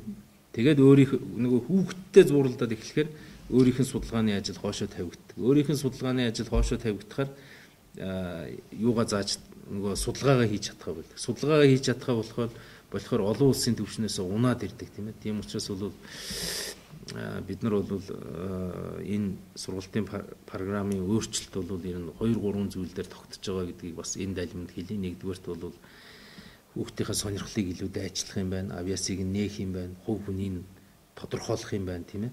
Онцлог дээр нь суурилах юм байна. Хоосон цагаан цаас гэж бодохгүй юм байна. Ер нь бол хүүхэд нэг бүрлүү хандах юм байна гэдгийг бол нэгдүгээрт ойлгоод аваасаа гэж бодож байна. Хоёрдугаарт бол өөрөө сурахад нь туслах юм байна. Хүн өөрөө тэр сурах арга барилаа авах, номон дуртай болоход нь л туслах юм байна гэдгийг хоёрдугаарт ойлгож байгаа. Гуравдугаарт бол ер нь тэр олж байгаа мэдлэг, шинжлэх ухааны мэдлэгийг бол яг хөрсөн дээр буулгаж амьдрал дээр чиний хаана ямар үзэгдлийг шинжлэх ухааны энэ томьёогоор тайлбарлаад байгаа юм бэ? Энэ загвараар тайлбарлаад байгаа юм бэ гэдгийг хүүхдүүдэд өгөөд явах нэ. Ийм төрлийн шинжилгүүд бол хийгдэж байгаа. Энийгээ дагаад бүх хөтөлбөр агуулга, үнэлгээ бүх юм гараа явна. Наад зах нь л их сургуулийн одоо эрх жилийн эсэлтийн шалгалт бол 100% мэдлэг шалгадаг биш. Чадварыг нь бас давхар шалгаа явах юм байна. Чадварыг нь шалгаа явах юм байна. Тэгэхгүй бол одоо бид нар зүгээр л мэдлэг шалгуулаад явна гэдэг бол үндсэндээ нэг цээжлээл, тогтоогоо, шалгалт өгөө, шалгалтын ард гараад мартаад байна шүү дээ. Тэгээ манай олон залуучууд хэлж шүү дээ. Би 10 жилийн мэдлэг бол миний амьдралд хэрэг болсонгүй. Их сургуулийн сураад исэн зүйл миний амьдралд хэрэг болсонгүй. Яагаад хэрэг болсонгүй вэ гэхээр тухайн заагаад байгаа зүйл, сураад байгаа зүйлээ амьдрал дээр юу юм бэ гэдгийг харуулаагүй, тайлбарлаагүй, гартан бариулаагүй л аахгүй. Тийм учраас бол энэ яг л нөгөө гитар хөгжмийн өгөлгүйгээр гитарын заагаад байна гэдэг шиг л сургалт яваад исэн. Одоо бол бид нар гарт нь яг гитарыг бариулж агаад, гарт нь хийлийг бариулж агаад, тэр гарт нь тэр хэрэгслэгдэхүүнийг бариулж агаад, үзүүлж агаад, харуулж агаад сургалтаа явуулдаг, өөрөө сурдаг, тэр орчныг бүрдүүлж ажиллаж байгаа гэдгийг ойлгоорой. Ингэж чадах юм бол мэдээж тэр гадаад хэлний чадвар чадамжууд бол хэцүү биш ээ. Ер нь тэгээ цаашдаа бол бид нар энэ нэг гадаад хэлийг заахтаа 7 хоногт 2хан цаг ч юм уу ингэж тусаагаад заагаад бол нэмэр болохгүй. Тэгээ бид бол арай илүү тийм вакуумжид заадаг тийм ээ. Бүр 2 сар зөвхөн англи хэл одоо дунд сургуульдаа сурдаг ч юм уу, ахлах ангидаа 3 сар англи хэл үздэг ч юм уу, ийм сургалтын шин технологи, шин санаачлагуудыг нэвтрүүлнэ. Тэгэхгүй бол одоо 7 хоногт 2хан цаг, 3хан цаг үзэл 10 жил үзсэн ч англи хэлийг сурахгүй байгаа байхгүй. Тэгэхээр зэрэг бид нар бол тэр гадаад хэл сурах технологиудыг бол яг одоо хамгийн шилдэг технологи юу байна вэ? Тэрийг л одоо хэрэгжүүлэх хэрэгтэй. Тэгэхгүй бол манай залуучууд тэгж шүү дээ. Орчинд нь очиж сурд юм байна. Тэгэхгүй бол сурдаг юм байна. Яагаад тэгэхээр дэндүү сатаарах юм ихтэй бол хэлийг сурахгүй явахгүй байгаа байхгүй. А яг орчинд нь орсон залуучууд бол Японы хэлийг 3 сард сурдаг, солонгос хэлийг 3 сард сурдаг, англи хэлийг 4 сард сурчдаг л байхгүй. Тийм учраас бол яг яаж тэгж өдөрт 8, 9, 10 цагаар сурах вэ гэдэг энэ санаачлагуудыг бид манай сургууль болгон гаргаад явах юм а. Бид бол энэ чиглэл рүү ер нь бол одоо бол арга зүй технологи, сурах арга зүй технологи, сурах орчны асуудал бол түлхүү хөндөгдөж байгаа гэдгийг л манайхан сайн ойлгох хэрэгтэй. Тэгэхгүй бол өнөөдөр хүртэл бол хамралт хамгийн чухал байсан. Бүгд сургуульд орох хэрэгтэй гэдэг нэг чухал. Энэ бол чухал нүн. А нөгөөх нь бол барилга байшин бол их яригддаг байсан. Ном сонь их яригддаг байсан тийм ээ. Яг тэр хэрэглэгдэхүүн сургалтын тэр аргачлалууд бол дараагийнх байлаа шүү дээ. Тэгэхээр одоо бид бол яг тэр анги дотор байгаа 40 минутаас л боловсролын шинжилэл бол эхэлж байгаа. Тэр анги дотор өнгөрөх 40 минутанд яг хин ямар үүрэгтэй байх юм бэ? Ямар хуваар байх юм бэ? Ямар орчин бүрдүүлэх юм бэ гэдэг асуудлаас. Одоо жишээ манай боловсролын систем хуучин болвол одоо нийтийн хоолны систем байсан гэж ойлгож болно. Хязгаарлагдмал менютэй. Тэрнээс л авах хэрэгтэй. Дуртай юм нь тэнд бараг байхгүй тийм. Одоо бол ангаахын системээр илүү шилжиж гэнэ гэж ойлгох хэрэгтэй. Тэрний үгээр тухайн хүүхдээ эхэлж оншилно. Хин юм бэ? Хаана өсөж байгаа юм бэ? Ямар мэдээллийн дунд байгаа юм бэ? Юу сонирхт юм бэ гэд. Тэгээд тухайн хүндээ тааруулаад сургалтаа хийгээд явна. Сургалт хийхдээ тухайн хүнийхээ мэдлэг дээр суурилаад сургалт хийгээд явна. Жишээлбэл одоо Улаанбаатар хотын хүүхдүүдэд ийм өгүүлбэртэй бодлого бодулж штэ 10 арга аргал байжээ. Тэрний 3 арга аргал нь нурсан байна. Хэдэн арга аргалыг түлэх боломжтой вэ гэж. Тэр хотын хүмүүс ойлгохгүй байхгүй. Арга гэж юу юм бүү мэд, аргал гэж юу юм бүү мэд тийм. Жишээлбэл зарим хүүхэд хэлж штэ аргал гэхэлэр үхрийн баас гэхэлэр үхрийн баасыг яад шатаад. Үгүй ямар муухай юм бэ тэр үхрийн баас шатаана гэж юу гэсэн үг вэ гэдэг. Ингэж нэгвэр хэлбэл математик гэдэг бол уншихаас тустай гэж ойлгож ирсэн бол одоо юу руу эргэж ийн гэхээр математик гэдэг бол унших ухаантай яг адилхан юм аа. Тийм учраас тэр өгүүлбэртэй бодлого гэдэг зүйл нь тухайн хүүхдийнхээ мэддэг зүйл дээр тулгуурлах хэрэгтэй. Мэддэг зүйл дээр бүр нүдэнд нь харагддаг юмн дээр нь тулгуурлаад явах хэрэгтэй. Ингээд явхад бол шал өөр болно л да. Одоо дэлгүүр ажилуулдаг, түүц ажилуулдаг ч юм уу худалдаа хийдэг айлын хүүхдэд өгүүлбэртэй бодлого бодуулахдаа дандаа төгрөгний тухай тийм ээ. Одоо 10 талах заржээ, нэг талах нь 1000 төгрөгийн үнэтэй бол хэдэн төгрөгийн орлого олох вэ ч гэдэг юм уу тийм. Ийм бодлого бодуулах юм бол зүгээр л бараг цээжэр бодно тийм ээ. Тийм учраас бол яг тухайн хүүхдээ уншлах нь хамгийн нэгдүгээр зүйл. Тэгээд тэрнийхэн дагуу бид нар яг хөгжүүлээд явна. Бид бол одоо сургалтаас илүү хөгжил ярьдаг болж байгаа. Хүнийхээ хөгжил. Хүн чинь өөрөө хүний хувьд хэр боожж байгаа юм бэ гэдэг зүйл дээр бол гол анхаарлаа хандуулж явж байгаа гэдгийг бас энэ тайлбарт хэлье. Гадаад сургууль төгсөө тэндээ ажиллаж байгаа залуусыг ямар арга замаар ирүүлэх вэ гэж байна. Ер нь бол гадаадд сурж байгаа залуучуудын хувьд бол бид нар нэг хайхтар шахаад яарад эргэж шахах бол тийм сайн зүйл ерөөсөө биш. Гадаадд ажиллаж байна гэдэг бол дахиад юм сурж байна л гэсэн үг. Хүн бол насан туршдаа сурдаг. Илүү туршлага хуримтлуулж байна л гэсэн үг. Нэг өдөр ирнэ гэдэгт нь бол итгэлтэй байна. Тэгээд ч манай гадаадд ажиллаж байгаа залуучуудын одоо мөнгөөр энд ар гэрэн амьдарч байгаа айлууд зөндөө их байна шүү дээ. Тийм ээ. Америкт байгаа залуучуудын мөнгөөр амьдарч байна, Солонгост ажиллаж байгаа залуучуудын мөнгөөр амьдарч байна.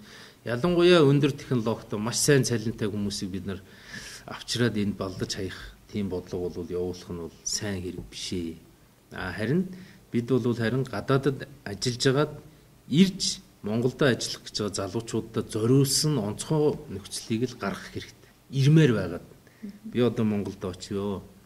Монголд очиод ажлын амьдрья гэж байгаа хэсэгт бид нар тусгаал нь одоо дэмжлэг үзүүлдэг байх хэрэгтэй. Тэгэхгүй бол тэр гадаадд амьдарч байгаа, гадаадд ажил хийж байгаа залуучуудын хувьд бол Монгол танил байх. Найз нөхөд байхгүй. Тэгээ ирээд яахаа мэдэхгүй явж байгаа л бараг зарим нь буцаа явж шít. Монголд одоо ямар ч арга алах гэдэг. Тийм учраас бол яг тэр залуучуудын тухайд бол ирж байгаа залуучуудын тухайд бол Монголын одоо Монгол улсын засгийн газар бол тусгаалan дэмжлэг үзүүлдэг төв байгуулж ажиллах нь зүйтэй гэж ингэж ойлгож байгаа. Тэр төв нь бол яг одоо монголчууд руугаа оруулж өгөх, компаниудад танилцуулах, тухайн хүнийхээ PR-ийг хийх тийм ээ. Юу чаддгийг харуулах, ямар туршлагатайг нь нотлох, магадгүй туршлагатай бизнес эрхэлж байгаа хүмүүстээр дагуулж очиж танилцуулах барих энэ ажил бол энэ болгон дээр нь бид нар туслах хэрэгтэй. Түүнээс биш тэр хүмүүсийг хүчээр Монгол руу авчирна гэдэг бол одоо Монгол руу ирэхийг тулгана гэдэг бол би нэг сайн зүйл бол биш ээ л гэж бодсон. Сайн ажиллах хэрэгтэй, их юм сурах хэрэгтэй. Сураад дууссан байгаа гэж бодож байхад дутуу юмнууд байж идэг тийм ээ. Тийм учраас бол би ажил хийгээд орлого болоод тэр орлогоороо ар гэрээ аваа явж байгаа хүмүүсийн хувьд бол би баярлж байна. Энэ нэвтрүүлгээр бас юу цахим хилцүүлгийнхаа хүрээнд би тэр хүмүүст бас талархаж байгаагаа хэлмээр байна. Тийм үнэхээр сайн байна шүү дээ, тийм ээ. Ерхий боловсролыг 12 жил болох нь хитрхи урт юм биш үү? Хүүхэд залхахгүйгээр 8-аас 10 жил байвал ямар вэ гэсэн. Ер нь бол боловсрол олох хугацаа бол 12 жил байх нь зүг байхаа. 8 нас хүртэл нь одоо гэртээ хадгална гэд залуу аав ээжүүд төсөөлөд үзэхэд бол их хүнд санагдана л да. 6 настай хүүхдийг яг цэцэрлэгийн орчинд барина гэдэг бол бас их хүнд санагдана. Ер нь 6 настангууд бол асар өндөр чадвартай байгаа шүү дээ. Тэгээд 14-тэй хүүхдийг 10 жилийн төгсгөө гаргана гэдэг бол бас хэцүү л дээ. Бид нар том хүн болгож амжихгүй шүү дээ. Монгол хуучин соёлоороо 16 хүрээгүй 18 хүрээгүй л бол яг хүүхд шиг л нандинан хадгалж яадаг учраас хүүхдүүдэд бид нар хизээ хүүхдүүдтэйгээ харьцаж сурах вэ? Тийм ээ хизээ нээлттэй байж сурах вэ? Хизээ хүүхдүүд маань бие даад сурах вэ гэдэг зүйл бол ар гэрийн амьдралтай, ар гэрийн эцгийнхээ оролцоотой зүйл учраас энэ дээр бид нар одоо богиносхоод хийх боломжууд бол их бага. Ер нь тэгээд одоо орчин цагт бол маш өндөр боловсрал хэрэгтэй. Ер нь Монгол улс бол боловсралгүйгээр хөгжиж гин гэдэг бол ямар ч боломж байх. Боловсралыг харин ямар хугацаанд олж авах вэ? Ямар хэмжээнд олж авах вэ гэдэг бол одоо ярих зүйл мөн. 12 жил гэдэг бол бидний хувьд бол яг таарсан он жил гэж ойлгож байгаа. 12 жилийнхаа хугацаанд ч боловсралыг олж амжихааргүй байгаа. Яг гэвэл өнөөдрийн амьдрал өөрөө бол маш баян болоод байна шүү дээ. Их баялаг болоод. Хуучин бид нарыг хүүхэд байхад ч юм уу 70 онд, 60 онд, 80 онд, 90 оны үед амьдарч байсан амьдралтай өнөөдрийг харьцуулахад бол зүгээр газар тэнгэр шиг ялгаатай байхгүй. Өнөөдрийн амьдралд хүний гаргах шийдвэр гаргах тоо, хугацаа, хэмжээ бол эрс нэмэгдэж байгаа. Одоо бид хүүхэд байхад гэрээсээ гараад сургууль хүртлээ зүгээр нэг ч улаан гэрэл, ногоон гэрэлтэд даралдахгүй гүү нүү алах нь өөрөө мэдээ явдаг байсан бол одоогийн хүүхдүүд гэрээс гараад бодож эхэллээ шүү дээ. За гэрлэн дохоо гарах уу, гүүж гарах уу, машин яаж өнгөрөх үү гэл ингээл тэгээд дээр нь амьдрал руу ороод эхлэхэд бол замбраагүй тийм одоо хүнд даалгаврууд энэ цаг үед гарч ирж байна л да. Цаашдаа ч улам хүндрэх байх. Яг гэвэл хүн төрлөختөн хөгжихийнхөө хэрээр өөрсөндөө тийм маш их дүрм журм шин соёлыг бий болгодог. Тэр шин соёлтой бол алхан тутамдаа хүмүүс тулгардаг. Тэрийг зөв давж туулах нь л одоо их чухал болчихж байгаа. Зөв давж туулахын тулд үнэхээр өндөр боловсрал хэрэгтэй болдог. Шийдвэр гаргах хэрэгтэй болдог. Их олон шийдвэр гаргадаг болцсон байна. Бид нарыг баг байхад бол тийм олон шийдвэр гаргахгүйгээр зүгээр л одоо яг тогтсон амьдрал дотор амьдраад болоод исэн бол яг өнөөдөр бол залуучуудын хувьд маш их өдөр тутамд маш олон шийдвэр гаргадаг болж байна шүү дээ. Зүгээр л одоо гар утсын 50-тай байхад 4-5 найз нь л уулзах уу, яах уу, ийх үү гэж асуудал тавьдаг. Энээс алийн зөвшөөрөх үү, алийн болох уу, аль нь зөв, аль нь буруу вэ гэдгийг бодож тунгаах зайлшгүй шаардлагууд бол гарч ирээд байгаа байхгүй. Тэгэхээр ер нь хүн төрлөخت нь одоо амьдрахад сайхан амьдрахын тулд бол гарцаагүй өндөр боловсрал хэрэгтэй болцсон ийм цаг үе юм байна. Тийм учраас бол тэр сурч байгаа хугацаанд бол нэг харамсаад ч хэрэггүй байх. Ер нь бол харин тэр сурч байгаа хугацааг яавал хөгжих тийм цаг хугацаа болох вэ гэдгийг л бид нар төлөвлөх, ойлгох, бүтээх бол шаардлага байна. Түүнээс биш сурж байгаа хүмүүсийг бид нар ад үзэж ирээсээ болохгүй. Ялангуяа манай дээд боловсролыг бол ер нь ад үзэх шаардлагагүй л гэж бодож байгаа. Ер нь хөгжсөн орнууд яагаад дээд боловсрол руу хүмүүс яваад байна вэ гэхээр үнэхээр тэр хэмжээнд очиж боловсрохгүй бол нийгэмд гараад хүнийхээ хувьд өрсөлдөх чадвар нь дутаад байна л гэсэн үг шүү дээ.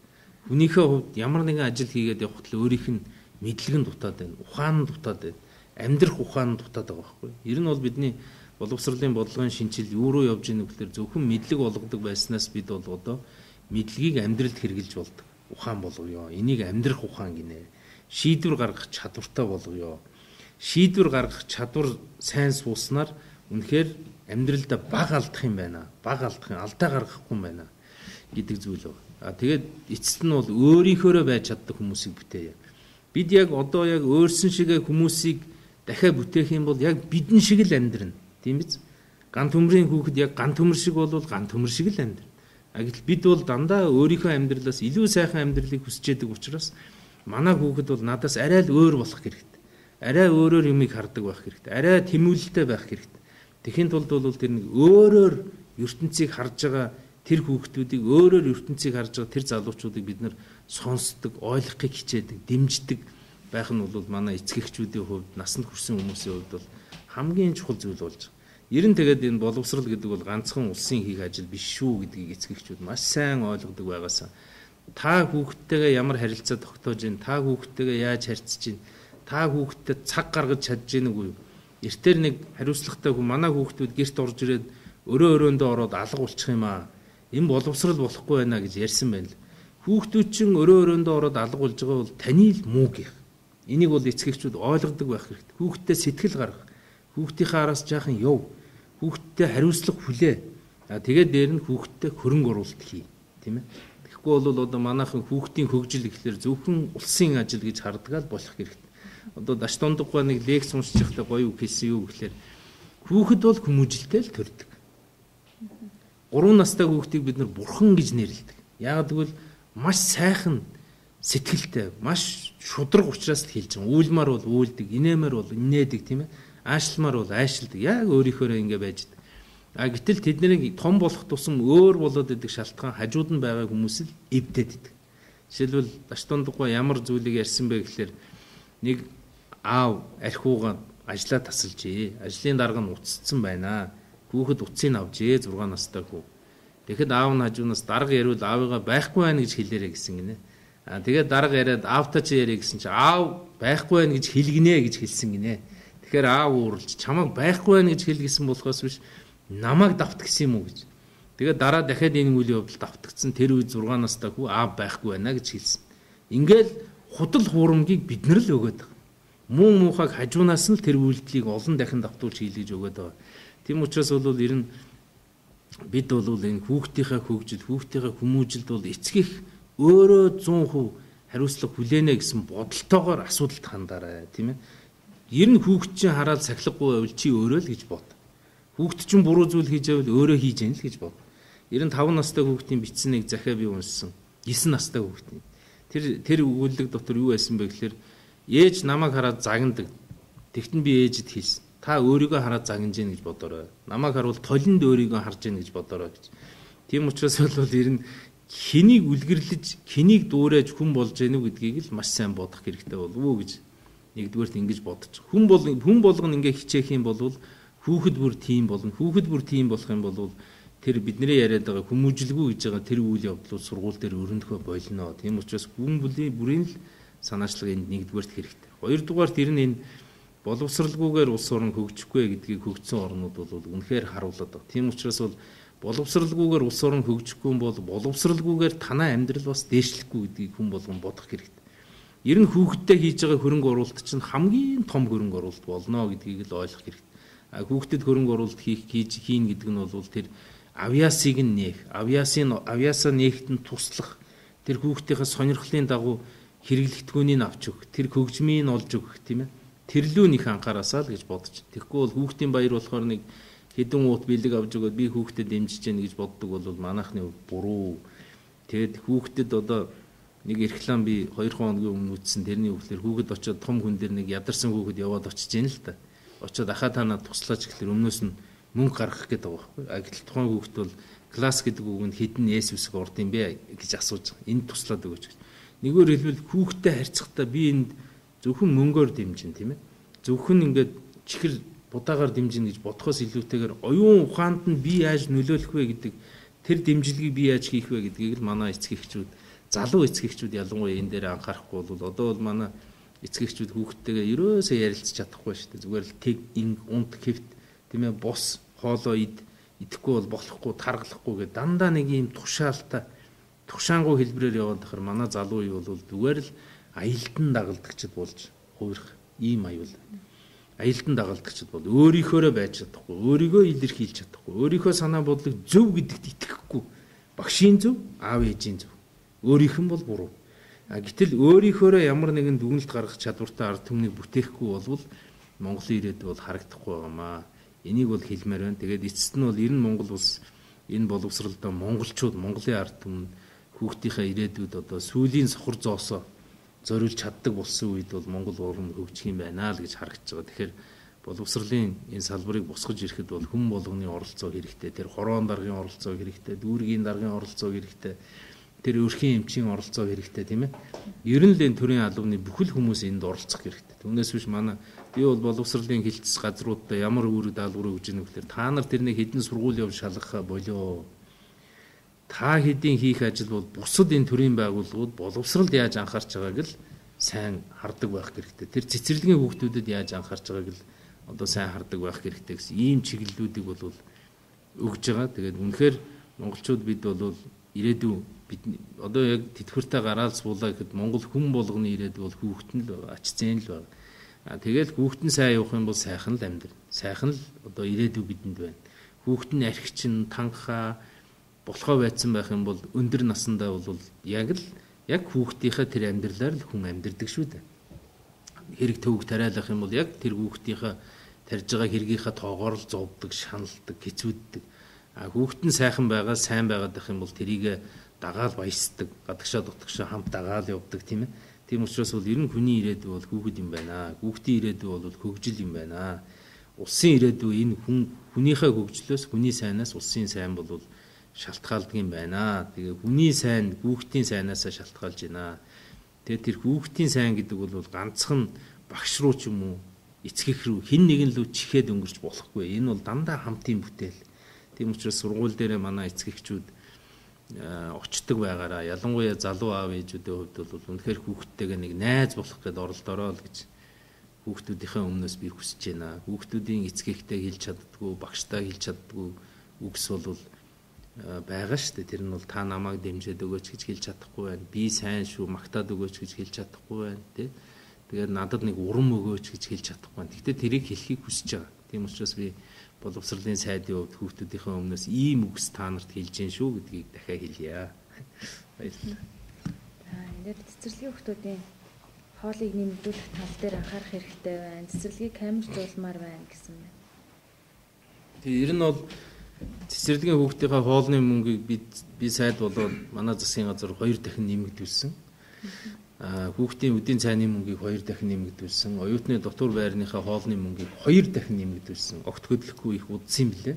Тэгээд цаашаа нэмэгдүүлэх шаардлага байна. Нэмэгдүүлэхдээ цэцэрлэгийн хувьд бол эцгийгтэйгээ ярилцах хэрэгтэй. Сургуулийн хувьд ч гэсэн эцгийгтэйгээ ярилцах хэрэгтэй. Оролцоо нь ямар байх юм гэдэг талаас ярилцах хэрэгтэй. Зүгээр нэмэгдсэн байгааг бол бас олж хардаг байх хэрэгтэй гэдгийг бас хэлмээр байна. Цаашаа мэдээж нэмэгдүүлэх шаардлага байна. Цаашдаа бол ингээ баг хэмжээгээр нэмэгдүүлээд явах нь бол зөв болов. Түүнээс биш огцом нэмэхэд бол бас төсөвт одоо асар их ачаал үүсэж байгаа гэдгийг одоо хэлмээр. Тусгай мэргэжлийн ямар чиглэлийн сургуулиуд шинийг бий болгож байна вэ? Одоо хэдэн сургууль? Ер нь бол жил бүр тэтгэлэг авсан хүний нэрсийг сургуультан гаргах боломж байна уу гэж боломж байгаа. Бид нар бол энэ нэрсийг бол ил тод болгоод явна гэсэн юм бодолтой байгаа. Тэгэхгүй бол өнөөдөр хүртэл сая бид нэг удаа нэрсийг ил гаргасан. Тэгэхэд Монгол даяар ямар шүүгэн болов тийм ээ. Хэний хүүхэд явж гинэ гэж ингэж идэг. Тэгэхээр бол цаашдаа бол энэ нэрсийг бол улам ил тод болгоо явна. Тэгэхдээ манай төсвийн хүрэлцээ бол бас хязгаарлагдана л гэдгийг залуучууд оюутнууд маань ойлгож байх хэрэгтэй. Бид одоо Японтой хамтраад бас оюутнуудаа Япон руу сургах төсөл хэрэгжүүлэх ажлыг ярьж байна. Тэгээ Япон улсын засгийн газар бол биднэрт зээл өгөө. Энэ зээлээр та нар оюутнуудаа сургаж болно. Сургахдаа 2 жил нь Монголдо сураад 2 жил нь Японд сурж болно гэдэг ийм саналыг бол тавьж байгаа. Тэгээ энэ саналыг би засгийн газартай танилцуулна. Тэгээ засгийн газар дэмжих юм бол Японы зээлээр хэдэн зуун залуучуудыг бид нар одоо бакалавр, магистр, доктор суралцуулах боломж бол бүрдэж байгаа. Ер нь бол төсвийн хөрөнгө бол хязгаарлагдмал. Тэгэхээр одоо бид нар бол хэнд хамгийн түрүүнд өгөх юм бэ гэдэг тэр зарчмын шаардлагуудыг гаргана. Энэ зарчмын хамгийн одоо нэгдүгээр хэн байх вэ гэхээр хамгийн өндөр одоо тэтгэлгийнхаа одоо жишээ сургалтын төлбөр нь $50,000 байлаа гэхэд 60% хөнгөлөлт тухайн сургуулиас авч чадсан тийм ээ. Зүгээр хамгийн сайн хөнгөлөлт авсан хүүхдүүдэд бид нар хамгийн түрүүнд тэтгэлэг олгодог ийм зарчим руу шилжинэ гэдгийг бас манай оюутан залуучууд мэдээд авчаарай гэж ингэж хүсмээр байна. Нэгвэр хэлбэл үнэхээр цаад талаас сурч байгаа талаас хөнгөлт сайн авч чадах юм бол бид бол энэ талаас нь эхний ээлжинд шийдээд явдаг болноо. Тэгээд ер нь бол бид нар энэ шалгаруулсан хүмүүсийн тухайн мэдээллийг бол аль болохоор нээлттэй байлгахыг зорино гэдгийг хэлмээр байна. Тэгээд явж ирээд ажил хийхдээ заавал төрийн байгууллага 5 жил ажил гэдэг нөхцөлийг бол тавьмаарг байгаа. Журам гаргахдаа бид нар энийг шийдчих байх. Хаанч ажиллаж бол Монголдо ирээл даатгалаа төлцсөн, татвараа төлцсөн байх юм бол бид нар бол харин зээл одоо тэр нөгөө магистр докторт өгж байгаа зээлийг бол зээл чөлөөлнө гэж ярих биш. Хоёр янзын юм яриад байгааг одоо хүмүүс анзаарсан баг. Нэг нь бол зээл байгаа юм байна, нөгөөх нь бол тэтгэлэг байгаа юм байна гэж. Тэгээд зээлийг чөлөөлөхдөө бид нар чөлөөлж байгаа биш зээлийг тэтгэлэг болгож өөрчилж болно. Юу гэхээр 5 жил та Монголд одоо доктор сурчлалтад ажилласан байх юм бол таны зээл тэтгэлэг болж өөрчлөгдөж болно гэдгийг бас эцэст нь хэлье. Ер нь тэгээд гадаадд сурж байгаа өнөөдөр суралцж байгаа залуучуудаа эцэст нь ганцхан зүйлийг одоо хичээнгүйлэн хэлмээр байна. Залуучууд маань илүү хариуцлагатай байх хэрэгтэй. Ялангуяа гадаадд сурж байгаа залуучууд бол илүү одоо хариуцлага бусад хүнээс илүү хариуцлага бол залуучуудад байгаа. Тийм учраас бол одоо удахгүй болох ерөнхийлөгчийнхөө сонгуульд идэвхтэй оролцох хэрэгтэй. илүү хариуцлагатай хүнээч бас сонгох хэрэгтэй тийм ээ. Монголын ирээдүйд хэн чухал байна? Миний ирээдүйд хэн чухал байна тийм ээ? Миний аав ээжийн ирээдүйд хэн нэмэр болохоор байна? Тэр хүндээ бол төрийн тамгыг атгуулах шаардлага байна. Ер нь бол энэ ерөнхийлөгчийн сонгуулийг бол бид нөгөө дандаа туршлагатай хүмүүс сонгогдоод байсан учраас нэг зүйлийг л ойлгоогүй явж л дээ. Тэр нь бол ерөнхийлөгч бол зүгээр л нэг эв нэгдлийн илэрхийлэл юм байна гэж хараад байсан. Туршлагатай хүмүүс учраас алдаа гаргаагүй байхгүй юу? Бүгд их хурлын дарга байсан, ерөнхий сайд байсан улсууд учраас алдаа гардаг. А гэтэл тэр хүний гарт Монгол төрийн тамга байна. Нөгөө богдохоо нэг тамгаад арчаад хэлдэг би юу хийч вэ гэдэг. Ийм байдлаар одоо дарж байгаа тамганда бүрэн итгэл үнэмшилтэй дарж чаддаг тийм туршлагатай хүн л уг нь сонгогдох ёстой. Тэгхийн бол Монголын төр өнөөдөр хүртэлх шиг ийм амгалан тайван ямар ч байсан дотооддоо ямар нэгэн дайнгүй, тэмцэлгүй, тулаангүй тийм ээ. Ийм байдлаар бол цаашаага Монгол төр явнаа. Тийм учраас бол энэ сонгуул бол их хариуцлагатай сонгуул шүү. Их хурлын сонгуулиас илүү үнцэнтэй сонгуул шүү гэдгийг манай залуучууд сайн ойлгох хэрэгтэй. Ер нь тэгээд би оюутнуудаа нэг зүйлийг хэлж байгаа. Та нар оролцохгүй, сонгуульд оролцохгүй байх юм бол энэ улс төрчид бол та нарт анхаарахгүй шүү гэдгийг л одоо сайн ойлгох хэрэгтэй. Хэн сонгуульд ороо саналаа өгөөд байна?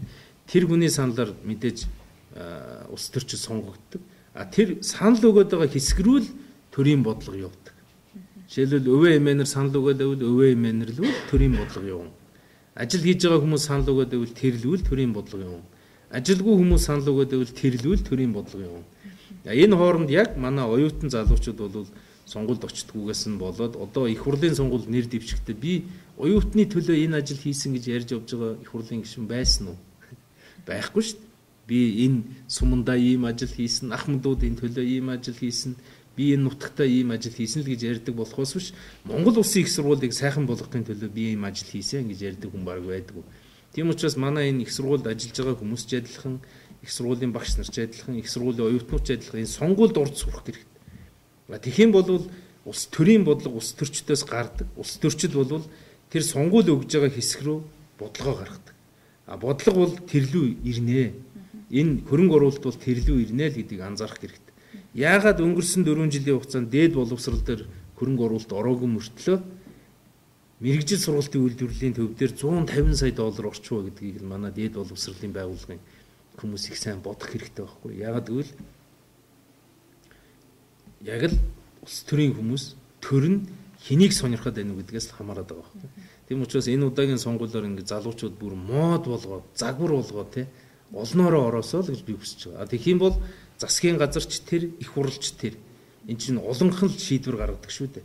Тэр олонх тэр санал өгöd байгаа хэсэг рүү анхаарал тавьдаг болно. Тэгэх юм бол бидний ажил бол их хөнгөрөх юмаа гэж би бас боловсролын сайдын хувьд салбарынхаа хүмүүсээс хүсэж байна. Тэгээд сонгуульд амжилттай оролцоосоо гэж дахин хүсье. За баярлалаа. За их баярлалаа та бүхэнд. Манай өнөөдөр онлайн хэлцүүлэгт оролцсон таньдас их баярлалаа. За залуучуудад ажлын амжилт хүсье та бүхэнд. За баярлалаа.